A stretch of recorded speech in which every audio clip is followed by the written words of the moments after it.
there's nobody in there that he didn't, in the most important way, support. He was, my main my lifeblood to whatever I thought I was going to be as a person.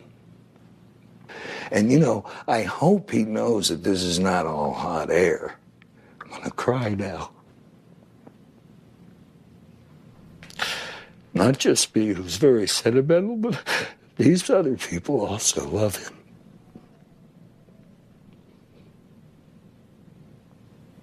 Sorry.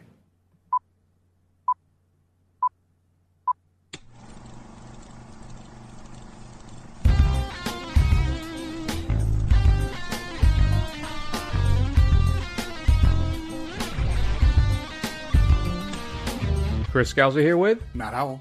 On this episode of The First Run, Matt and I travel into the Planet of the Apes future. Many generations in the future, to be exact, Matt, to see the beginning of a new trilogy with Kingdom of the Planet of the Apes. Gone is Caesar and everybody else. Are we ready for the next chapter? Do we care?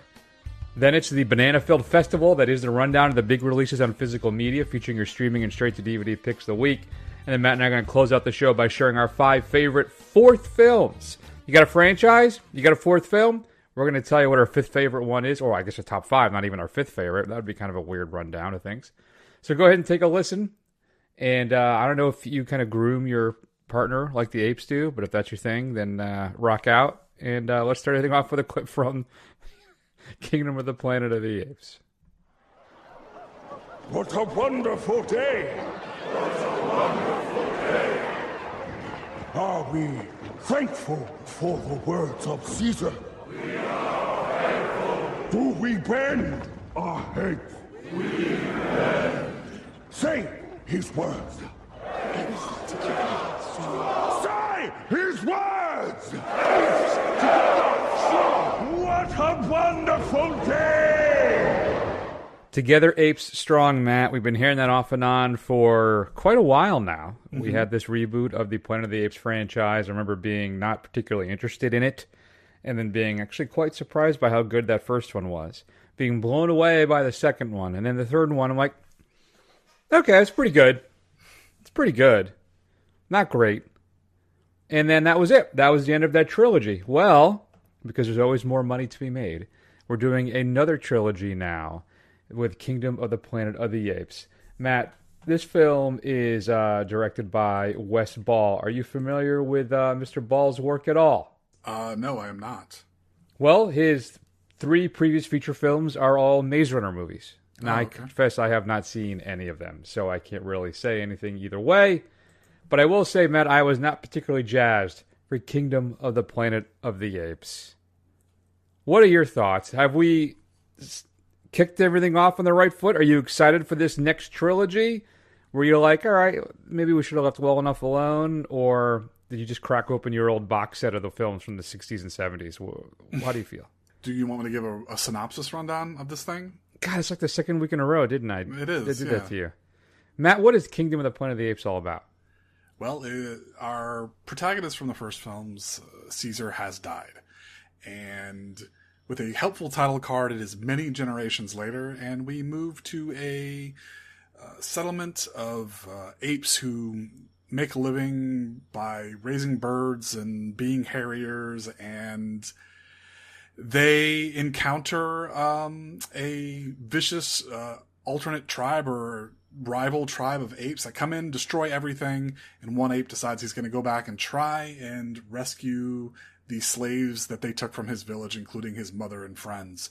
Along the way, he comes to find out that the rival tribe is searching for a particular human. And this human is not like the rest. She may be Psychic powers? Well, she may be able to talk, so close enough. Oh, okay.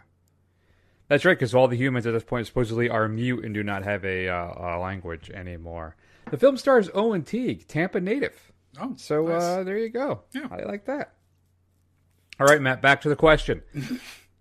Was this worth your time? Were you all excited about kicking off a whole new trilogy? Do you want to see 2 more? Yeah, I can't say I was super excited to see more. I mean, I guess, was it worth my time? Sure. I mean, I got to actually watch the movie in person with Mr. Scalzo himself there. So if for nothing else, it was worth hanging out with my esteemed co-host when we're usually separated by thousands of miles, correct? Look at us. Hey, look at us. Exactly. That's right. We did that over and over again throughout the movie. But as far as the film itself goes, it's fine. I think it's markedly less interesting than any of the previous entries from this kind of new reboot of Planet of the Apes. That probably has something to do with the fact that we no longer have Andy Serkis running the show as Caesar, who brings a certain, who's like really the king, if you will, the tip top of motion capture actresses or actors that we have. It's just missing something. I don't know exactly what it is. Maybe it's the performances, maybe it's the story. But it's okay. Like, it's not bad, but it's not particularly interesting. No, yeah, and it doesn't feel like content. You know, every now and then you can run into something where it feels like it's an expansion pack type of a thing. And I will agree with you, it is the lesser of the 4 films. But I think it's an engaging reset for a new trilogy. And in some ways, I think it's what I had more come to expect from this franchise, right? You got apes versus, I guess, humans potentially now in the future, right? And I enjoy that the story is self-contained and feels complete while still setting up a new trilogy. So many times when we watch kind of films like this where we know we're going to build to another film, that's all it does. It feels like we're building. It's 2 hours of prelude, and then nothing really ever happens, and we got to wait for the next film. This feels much more cohesive and comprehensive, even though we're still expanding and creating a new storyline. Now, it's not terribly interesting, and it does take a long time to get going, right? But I will say that Kevin Durant comes through for me again. I've always been a big fan of his, and he plays our main bad guy here, right? Proximus Caesar. So, and there's, I think, a light touch kind of coverage of historic leaders and their words being kind of twisted to suit someone's own desires, which I think could be an interesting thing to explore. But it's more of a pretext for the story and doesn't really provide any deeper message, even though that whole theme and idea is kind of timeless and seems to infect all societies, particularly during troubling times. But it's more just an artifice to kind of, I guess, set things up here and maybe establish a distrust between the different ape clans. I'm not sure. One thing I think I was particularly impressed with, though, Matt, is the CGI. I think we've come a long way. I remember the first film with it being solid but noticeable. Now, everything kind of looks authentic and natural to me. And I think that really helps immerse you in this kingdom of the Planet of the Apes universe. So I think that was one thing that kind of kept me hooked. I'm not blown away by this film, Matt, but I'm interested. I was probably at a level 3 going into this of interest. Now I'm at a 6.5.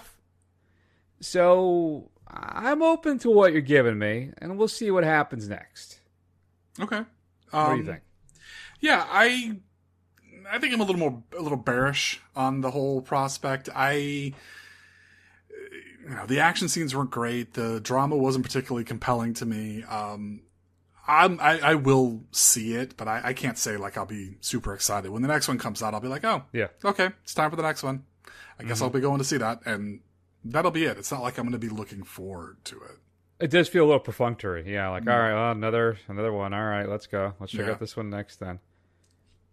Now, I think there's interesting things here where that, why am I was going to say the director's name was Teague, but I know it's Ball.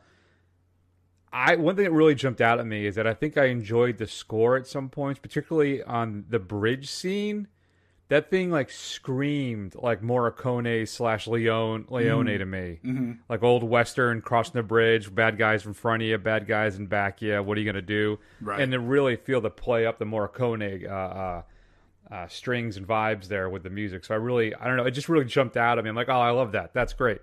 But like Matt said earlier, it's just not that interesting or engaging a film for the most part until we get to our final act. And even then, it's, I don't know, man. I have it at a B-. Yeah. And I don't know if I'm being a little generous, but that's where I'm sitting right now. Yeah. You may be being a little generous. I think maybe it's just the pleasure of my company that's really elevating the film for you. Could be. But let me ask you this. Before I give you my grade, I just want to ask Please. you one thing. So this is a completely different tack, right, from the original the original set of films that, Charlton Heston comes back and then, he's a human and he's lost his world and we're supposed to relate to the human, right? Whereas this, the first three I think was compelling because you see one society developing, against the remains of an old society and one wants to try and get along, but he can't. This one is where we're almost completely moving away from humanity and they're much more shown as distrustful, duplicitous, so almost like we're not supposed to side with them. Is that the way that this film should be going, knowing where ultimately, bringing back the astronaut character where this thing is supposed to be going? Or is that why there's a bit of a disconnect with this? Like, I couldn't relate with the not only CGI apes, but it just seemed less like it was just doing a disservice to what you expect the rest of the film to go, right? Maybe. I think I said that in the beginning too. It's setting up, I think, more of a war for the Planet of the Apes where we're going to have like a big combat between the apes and the surviving humans type of a thing. Right. I do think at this point, we're going to be robbed of that Heston moment. In fact, it won't even work now because we know this situation. We know this is the future. We know this isn't an alien planet, right? Right. So that's just not going to matter. I don't know. I don't know. I really don't know what to tell you. I feel like I think we're shifting to a different type of film that's going to focus more on the surviving humans now instead of building this ape society, I would imagine. Mm-hmm. And I think I'm okay with it. I don't know. Yeah. I don't know. Too early to say, I think. Too early to tell. All right, fair enough. All right, so I'm going to give it a C+. I think it's okay. But I strongly believe it's not into the B territory for me. I think that's fair. And if you ask me in a week, I may agree with you. I think that's a fair assessment. If you've seen Kingdom of the Planet of the Apes, and it's just a weird turn of a phrase to begin with, you have a kingdom of a planet. Shoot us an email, feedback@thefirstrun.com, currently playing in the theater near you. Matt, let's spend a few minutes to talk about what's coming up on physical media this upcoming Tuesday, May 21st. I think it may be the last film of this director's I've enjoyed, even though the director himself is just an unrelenting piece of poo. But here's a clip of something that's getting released in 4K next week. You're gonna do this because you got no choice. You work for me. You keep changing the rules. You're getting a little power drunk. But you want to tell him, Edith? You want to wake him up? Oh, no, I said we shouldn't do any of it, Irving. You know I said that. So now I support Richie. He's got vision. Do it heavy or don't do it. What does that mean? I mean, he's the one ruining America, not me. How the f am I ruining America? Because people just got over Watergate and Vietnam, all right? And you're going to shit all over politicians again? Just because you want to be a big shot, get a promotion. No, I'm thinking big. All right, this is going to be fantastic. We're doing video surveillance. I'm doing this from the feet up. You will never do it properly because you got too much government attitude to be small and sleek. I'm like the Viet Cong, man, all right? I'm in and I'm out. I was there the whole time. You don't know it, all right? That's an art of becoming somebody who people can pin their beliefs and their dreams on. Matt, that's a clip, of course, from American Hustle, being released in 4K with in a steelbook, I should add, as well. It includes a Dolby Vision and an Atmos audio track. And there's it's been, I guess, approved by David O. Russell, though I don't really care. Hell with that guy. And it does include 15 minutes of additional never-before-seen deleted and extended scenes. And includes a Blu-ray as well, which I think is just a repackage of the original release on Blue. So I have it on Blu-ray. I will definitely not be upgrading this. I rewatched this, I think, a year or two ago. It's still enjoyable. I mean, the performances are what make it watchable. But yeah, that's that. American Hustle, 4K. All right, let's count them down, baby. Number 5. Gretel and Hansel being released in 4K from Scream Factory. This is by Oz Perkins. Brand new 4K presentation from the original master, which includes a Dolby Vision HDR. New audio commentary by Perkins. A new audio commentary as well by horror historian Rebecca McKendry. And the Blu-ray as well includes those same new audio commentaries and includes a new interview as well with the production designer Jeremy Reed, and then some ported over featurettes as well.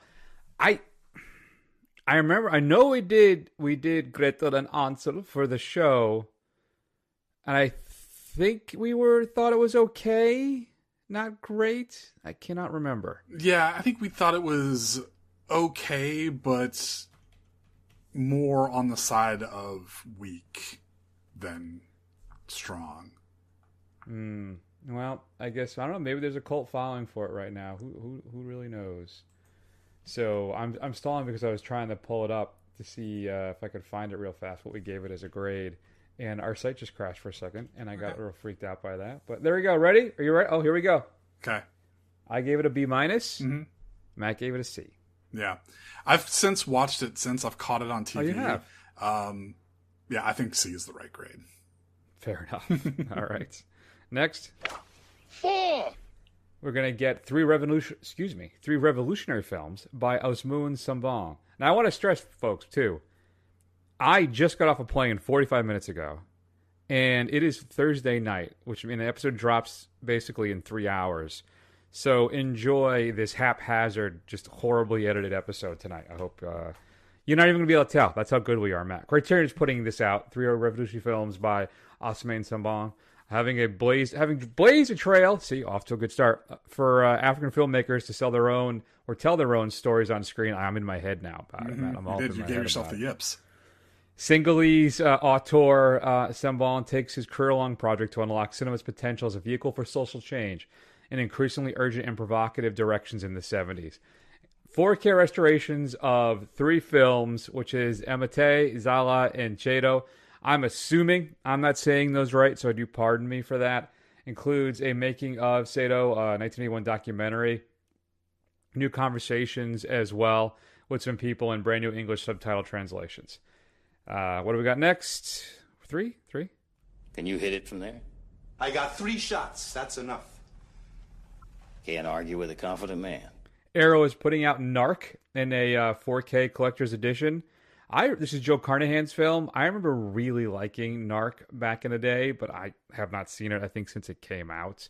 You get a brand new Dolby Vision HDR presentation of the film. And what else got we? Dolby Atmos surround audio, which is nice. Archival feature commentary. Brand new introduction by Carnahan.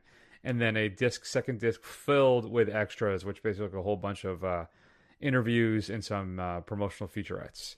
So there you go. That's a number 2. Crimson Peak is also being put out, I believe, by Arrow. A brand new 4K presentation of that, approved by Del Toro. And you get Dolby Vision HDR on that. Audio commentary as well by Del Toro. And a new feature-length, I don't know if it's new, I should say, a feature-length documentary on the making of the film, deleted scenes. There's a lot in this. And this special edition set comes at a limited edition, 80-page hardbound book featuring writings by David Jenkins, Simon Abrams, archival interview with Del Toro, and original conceptual design illustrations by artist Guy Davis and Oscar Ciccione. Did you ever read Guy Davis? And I'm blanking on who wrote it now. That's embarrassing for me. Is it James Robinson? The Sandman Mystery Theater? The comic book? Excuse me, graphic novel? Yeah, graphic no, novel. It's one of those things I always meant to catch up with, but I never did. I did. I loved it. I thought it was really cool. A little film noir typey thing. So, yeah, there's a whole bunch of stuff that I remember watching Crimson Peak and being disappointed because I was expecting this big, grand, kind of haunted house gothic horror film, and it's a much more personal film about, love and ghosts and stuff than that. So I think it's probably still really good. It's just that I had set up these weird expectations for what I wanted it to be, and it wasn't that, and I ended up being disappointed. But I think that's on me. Mm-hmm. What were your thoughts on Crimson Peak? Do you remember? Yeah, I think when I first saw it, I didn't enjoy it very much, but I since have warmed on it some. Some people that I know had recommended that I revisit it, and I think they were right. I think if you go into the right headspace, it's a fun time. There you go. All right, and then wrap it up. There can be only one. Death Dream is being released, I believe, by Bool Underground. This is a film directed by legendary director Bob Clark. Get a brand new 4K 16-bit restoration from the original camera negative. A new audio commentary with 3 film historians. and then some archival commentaries as well. And then there's a second Blu-ray disc, which has a new interview with actor Gary Swanson, as well as that new commentary. And some making of stuff, some other interesting things like Alan Ormsby's student film, alternate opening titles, a little feature on Tom Savini, the early years. This is one, Matt, The Death Dream. It's kind of a monkey's paw film, which I love, where this family, these parents really wish their son would come home from the Vietnam War, and he does. Mm-hmm. Except he might not be alive. Oh, interesting. Yeah, it's a bit of a cult classic. If you haven't seen Death Dream, it is really, really good, and that's getting released now as well in 4K. Matt, your Viper video pick of the week. Some consider it the best film in the franchise, but these people are warped because they like really bad, funny, weird films, and that is The Howling 3. The race is on, Matt, as a colony of marsupial werewolves attempt to outwit and outlast their human counterparts in The Howling 3. Long ago, the now extinct marsupial wolf, a.k.a. the Tasmanian tiger, roamed the Australian outback. Today, a werewolf colony that has descended from these marsupials have taken over the land. This race of human-like creatures roams the outback, preying on unsuspecting people to feed their growing numbers. The race for survival is on as the humans struggle to contain these out-of-control creatures. Get a brand new digital transfer sponsored by the National Film and Sound Archive of Australia. A new audio commentary, a new interview, and more. You can pick that up today at vipervideotampa.com. I have not seen Howling 3 in a very, very, very, very, very, very long time. Mm-hmm. But I believe I think the first 3 Howling films are on Prime right now. Okay. And I may consider buying them. I know Shelby at Viper Video had a Howling 2, a Scream Factory Howling 2 in-house for a little bit. I don't know if he still does, because that sucker is going for $50, $75 as an out-of-print disc. Okay. So you may want to check his eBay store for that one. What should we be streaming this week, Matt? Well, I'm going to make an interesting choice because I haven't seen this movie, but Chris has, and he really enjoyed it, and it's available on streaming. Eileen is available on Hulu, and apparently... Yep. Little rote, little boring until something amazing happens, and the turn, as he describes it, happens, and things go off the rails, and it becomes a much more enjoyable experience. So I look forward to seeing what that is. Yeah, I really enjoyed this film where it goes. What's your name? Mackenzie? I'm blanking on her last name. Thomasin McKenzie. Thomasin McKenzie, thank you. She's really good in this. And of course, Anne Hathaway is absolutely luminous in this film. Mm-hmm. But yeah, interesting. Just kind of go with it, all right? And then I love, too, the aesthetic of the film. It feels very kind of 70s as well. They do a really good job of capturing that time. So I'm eager to see what Matt has to say about Eileen. All right. Good times. Good pick. All right. Let's go ahead, Matt, and close out the show by sharing our 5 favorite fourth films in your favorite Hollywood movie film franchises. Amazing. There you go.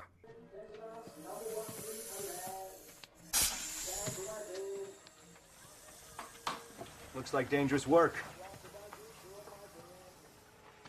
I'm Michael Burnett. Do you have some time to talk? Won't take long, I promise. I was told it might be possible to rent your boat. We'd like to do that.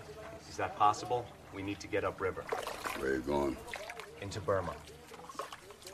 Burma's a war zone. Well, that's what people call it, but it's more like genocide than war. Anyway, this will be my 5th trip in, so we are aware of all the risks. I don't go that far north. Let me explain our situation. Our church is part of a Pan-Asian ministry located in Colorado. We're all volunteers who around this time of year bring in medical supplies, medical attention, prayer books, and support for the Karen tribes people. People say you know the river better than anyone. They lied. So what I'm asking is that we compensate you for a few hours of your time that will help change people's lives. Are you bringing in any weapons? Of course not. You're not changing anything. I still, Matt, I can't wrap my head around what it is. To this, I'll never be able to explain it. But I have a very odd affection for Rambo, the 4th film. Stallone comes back after, 20 years, I think, to co-write and direct this film. And I don't know what it is. I love this movie. In fact, I've never seen the extended cut of it. And Shelby actually at Viper Video, I'm like, man, a total shell for this guy at this point. But he had it in 4K for like $10. Yeah. Used. I'm like, you know what? To hell with it. I want to see what the director's cut is. I got it last week. I haven't had a chance to watch it yet. But I think it's just more exposition and talky stuff. Sure. Which is fine with me. I think it's engaging and I think pretty good. I think Last Blood I'm not a fan of at all, but I just have I can't just explain it. I just love this fourth film. It's not on my final five though, Matt. In fact, my final five is probably the laziest list you will ever. You could probably name all four of them right now. It's just I don't know if you'd be able to get the order. So I'm you want to afraid take a that shot? Let's give it a shot. Unless we have a lot of similar ones, maybe. I'm guaranteeing you that we may have the exact same list, just in maybe different orders. Is what I'm thinking. We'll see. Now I'm curious to see if Matt counts A New Hope as a fourth film because I don't. I didn't. No, I did not. Okay, good. Yeah. And then we're both on board with that one. All right, honorable mention for me, Matt. I think I'll go first because I think I got the ultimate number one last time. Okay. So I'll go first and give it to you. My number 5 then. Even though the third film in this series had the best villain, the fourth one locked the equation or whatever it is, everything into place for the following films that have continued to escalate and be better than the prior one, though I will say, I think Dead Reckoning isn't terribly good. Yeah. But Ghost Protocol, Mission Impossible, still my favorite in the series, though Fallout is nipping at its heels at times. But still, the way that Brad Bird brought together all the Mission Impossible elements, worked Tom Cruise perfectly in this film. It's got just the perfect amount of action and humor, and it just directs the hell out of this thing. And I remember walking out of Ghost Protocol, and all I wanted was for Brad Bird, especially because of Iron Giant, to direct a Superman film. That's all I wanted. I didn't get it. I got James Gunn instead, so we'll see how it goes. But still, my number 5, Matt, still for me the best Mission Impossible film, Ghost Protocol. All right.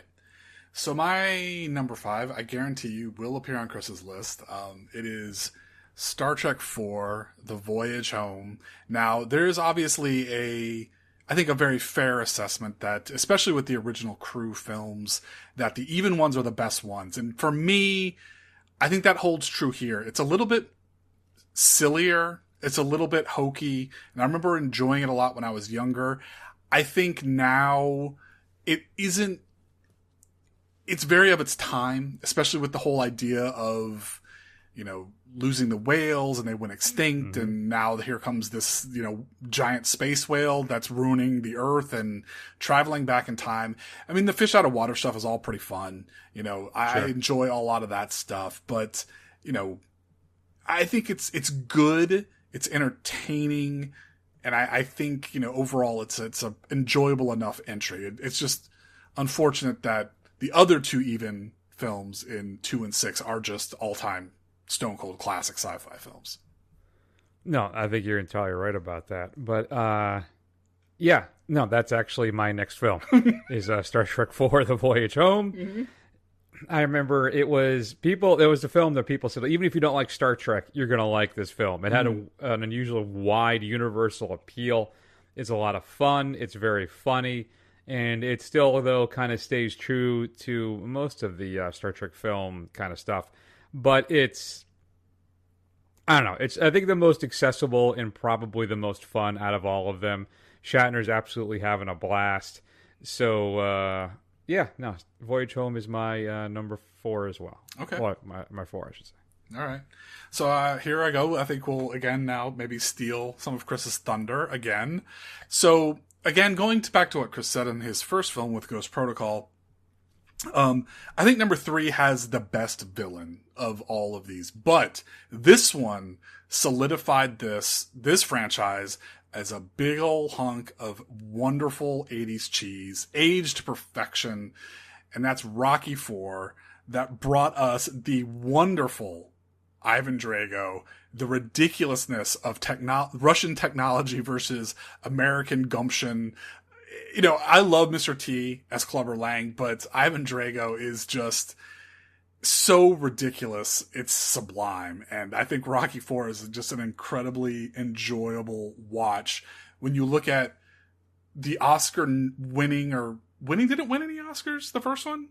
I don't remember. I think it maybe won screenplay. I don't remember. I know it was nominated for a bunch. All right, I can tell you right now. Here we go. Big money, no whammies. Okay, got it. Best picture, best director. That's what it won? And best film editing. Wow. We are frauds. We didn't even know it won best picture. Anyway, but I mean, you go from Oscar-winning best picture, underdog story, classic 70s film to a completely over-the-top parody of sequels that is somehow still incredibly enjoyable to watch with Rocky IV. Yeah, no, honorable mention for me. Okay. I think here's going to be the differential, because then my number 3, I don't think is going to be on Matt's list. Okay. Thunderball. Really? Yeah, I don't have any James Bond films on my list.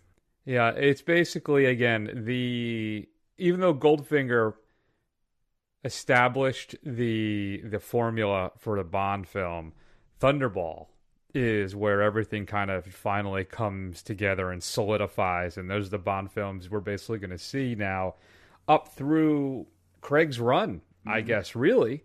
I mean, we introduced some more humor and stuff once Roger Moore takes over, then back to basics, more of a traditional Ian Fleming Bond with Dalton. Brosnan is kind of a mashup of, I think, Dalton and Moore, and then Craig is, takes it to the next level. But Thunderball, the 4th film in the James Bond franchise, it's is it the second Bond film I saw? Just everything is bigger, louder, babier, lots of more action. I mean, it's just everything. And you got the sharks, you got it's just, the stakes have never been higher, so you gotta stop a nuclear potential holocaust, and it's the only film in the franchise basically to be remade as well, or actually rebooted, which was Never Say Never Again, which Connery came back for. But my favorite Bond girl, Domino, of all time. So Thunderball is my 3. Okay. Well, my number 3 then is Ghost Protocol. I'm on record many times on the show saying that I was never very impressed with the Mission Impossible series up until this entry. And this really, why it's so high on my list, is it really turned a corner from a kind of weirdly inconsistent tonally and visually series where it had its moments, but overall was generally disappointing to me, to a strong contender for one of the best, action series that we have so far in the, last 20 years or so. I don't think it's the best, but I think it's definitely a contender with one that will be remembered as one of the best. It's in that pantheon. And I think it just had to be higher on my list because it obviously caused this whole series to turn a corner for me. Whereas I've enjoyed, to varying degrees, but I've enjoyed every successive entry after this one. Mm-hmm. No, that's true. So great. So then I think now Matt and I are going to have the same next 2. It depends on what order they're going to be. Sure. My number 2 then is going to be John Wick Chapter 4. Mm-hmm. It's after the Parabellum I enjoy. For some reason, there's parts of that film that don't work for me. Mm-hmm. And but this one, everything kind of, except maybe the very opening when he's riding through the desert and stuff there. But everything else, man, it's not only is the film gorgeous to look at, but the action set pieces, they're relentless. They don't stop. I think I talked about just the other week on the show how much I love the Continental Osaka, where the thing runs. You just think it's never going to end. And for me, I'm all for. I'm like, keep coming. Have another wave of bad guys. 8th wave? Sure, let's bring them in. Right? It's just so much fun. When he pulls out those nunchucks, just chef's kiss awesome. So, but just so many great set pieces, the stunt work, the fight choreography, everything is at the top of its game. And I think Keanu and Stiletski and the whole franchise basically goes out on top with a winner. So Chapter 4 is my number 2.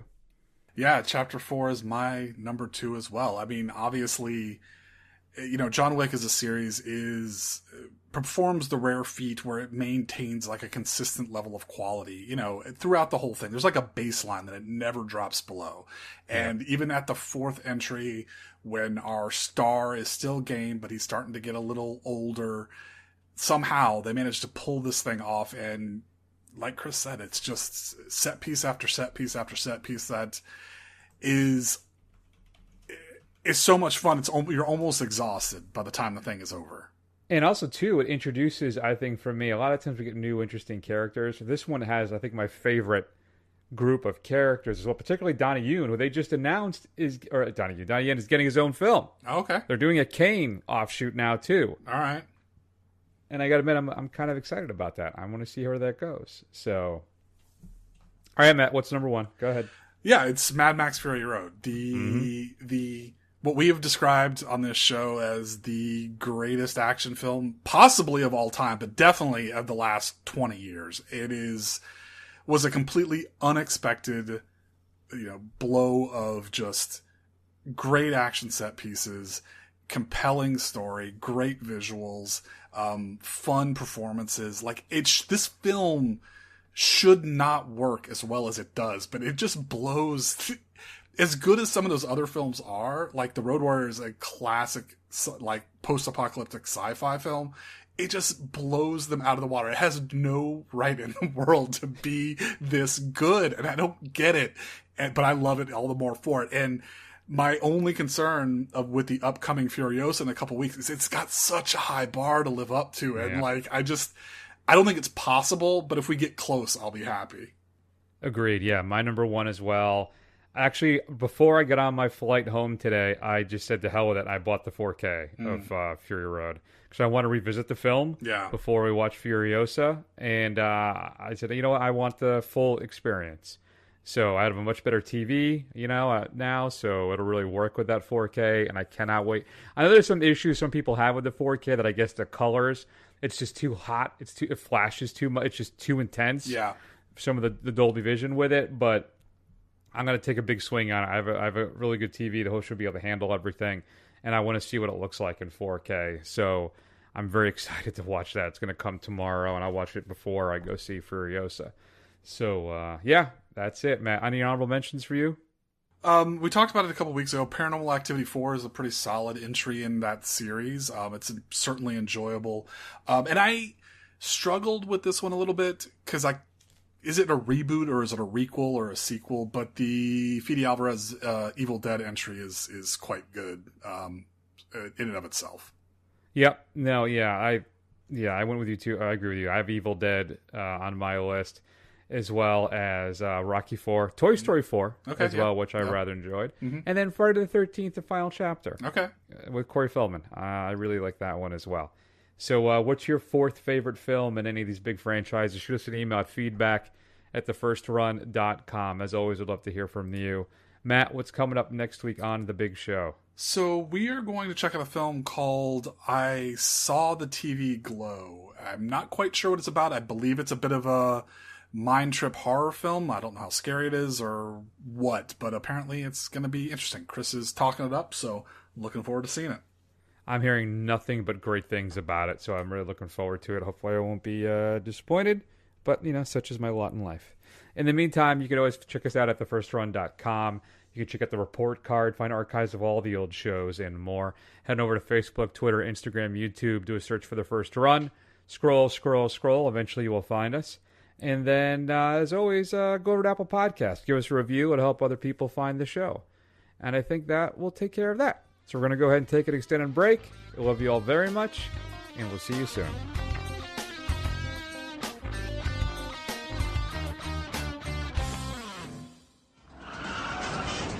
Watch where you're going, you dumbass! Well, I'll double dumbass on you!